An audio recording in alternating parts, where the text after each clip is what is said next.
All right, in this video, we are going to be solving logarithmic equations. And so to start off, we're going to practice converting from logarithmic form to exponential form. So first of all, when you have logarithmic form, you're going to see log.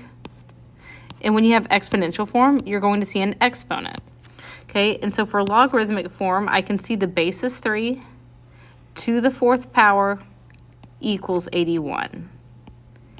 And it's easier to convert to exponential because you have a way to check your work. We know 3 to the 4th power is 81, so that would be the correct answer. Here we have 6 to the negative 1 power equals 1/6. And then in number 3, we have 2 to the 3rd power equals x.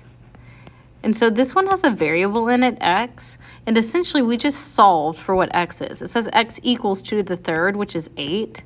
And so that's how you solve a logarithmic equation. You convert it to exponential form, and then if necessary, you just isolate the x. Okay, and so when we're solving logarithmic equations, there's 2 types. One is if you have a constant on one side, the other is if you have logs on both sides. Very different situations. And so in example 1, we see 3 examples where we have log on one side and a constant on the other. We don't have log on both sides. And so in these cases, we are going to simplify to where we just have log equals a number.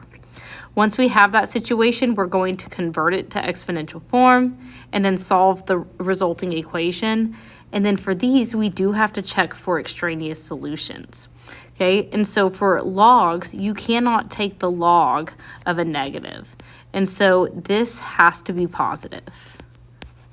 Okay, and so we'll have to constantly check for that. Okay, so looking at A, I see log of something equals a number. That tells me I'm ready to convert. Okay, so my base is 6, my exponent is 2, and it equals 5x minus 4.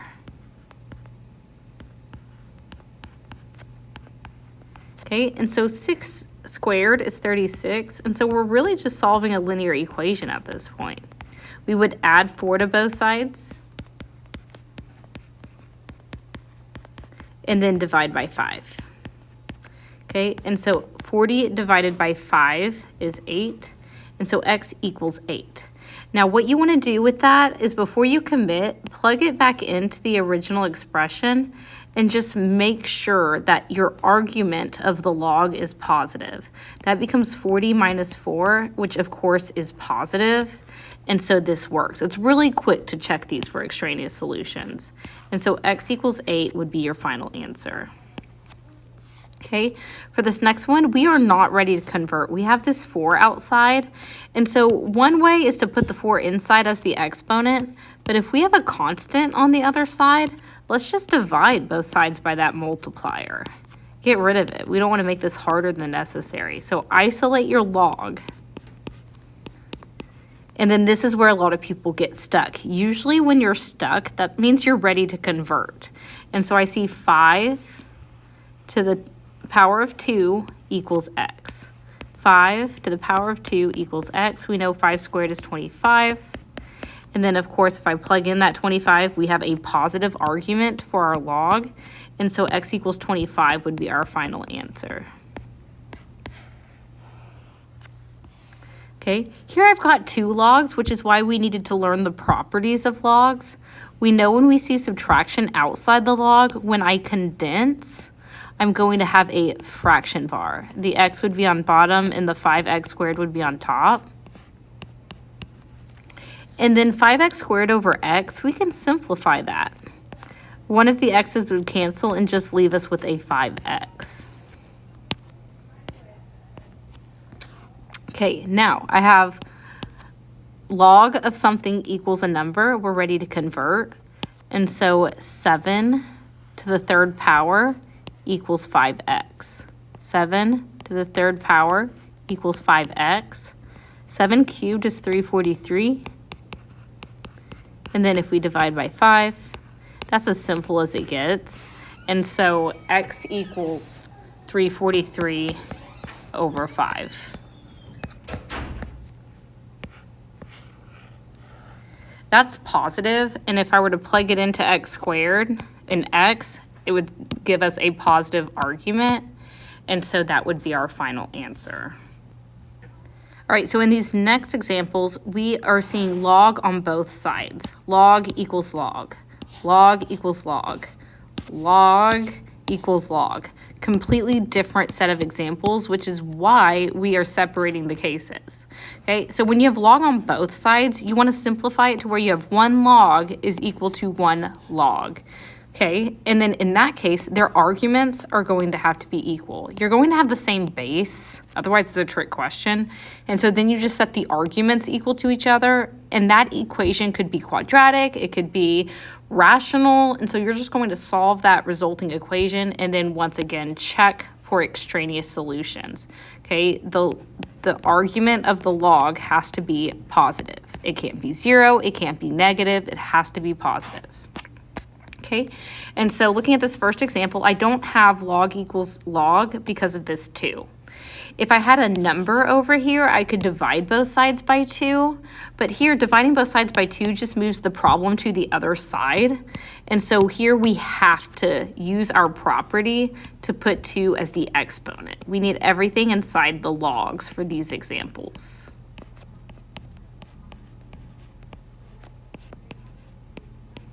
Okay, so now I have log base 5 equals log base 5, and so that means my arguments have to be equal.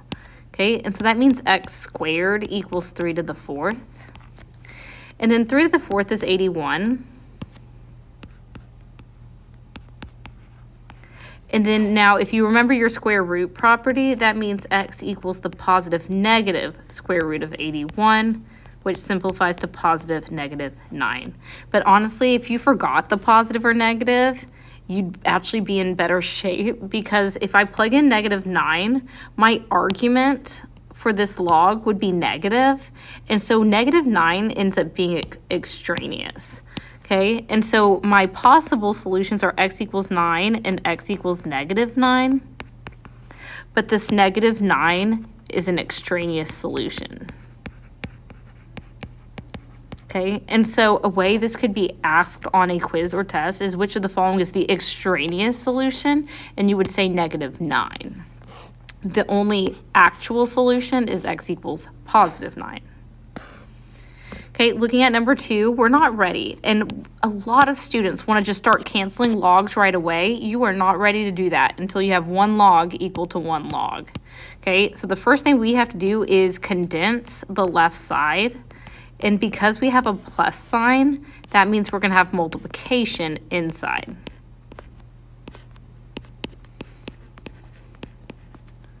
Okay, now we're ready to set the arguments equal to each other. Okay, and so technically the logs are canceling, and so we have x times x plus 1, and if you want, you can go ahead and distribute that. X squared plus x equals 20. Okay, setting the arguments equal to each other. This is a quadratic equation, so whenever that's the case, we want to put everything on one side, so we're going to subtract 20 so that we can try to factor. And so 2 numbers that multiply to negative 20 but add to 1 would be 5 and negative 4. That means this factors to x plus 5 and x minus 4. And so that means one of my possible solutions is x equals negative 5, and my other possible solution is x equals positive 4. But let's go check. If I plug in the negative 5, that creates a negative argument in these 2 logs, and so that's extraneous. So put a slash through it and label it extraneous solution. If I plug in 4, positive argument and positive argument, so 4 works. So x equals 4 would be your only solution, negative 5 would be your extraneous solution. Looking at C, once again, you can't just jump to canceling your logs. I hate that I'm even doing that because some students are going to think that's the method. That is not the method. You cannot do that. You have to consolidate your logs. And so because it's subtraction, we're going to have division inside our log. And so that's x plus 8 over x. The other tempting thing to do here is to try to cancel your x's, but division doesn't cancel with plus signs, so you cannot cancel those x's. X divided by x would only cancel if this plus 8 was not at addition. It would have to be multiplication. But we are ready to set our arguments equal to each other, essentially canceling the logs. So we have x plus 8 over x equals 17. So now there's two ways to think of this. You could write this 17 as a fraction and then cross multiply, which would give us 17x equals 1 times the x plus 8. And then if we distribute that 1, of course, nothing is going to change. And then subtract your x. And then divide by 16. Which would give me x equals 1/2. A lot of people say 2 right there, so just be careful. Okay, plugging in 1/2, 1/2 plus 8 is positive, 1/2 is positive, and so it does not create a negative argument, and so this x equals 1/2 is a true solution to the equation.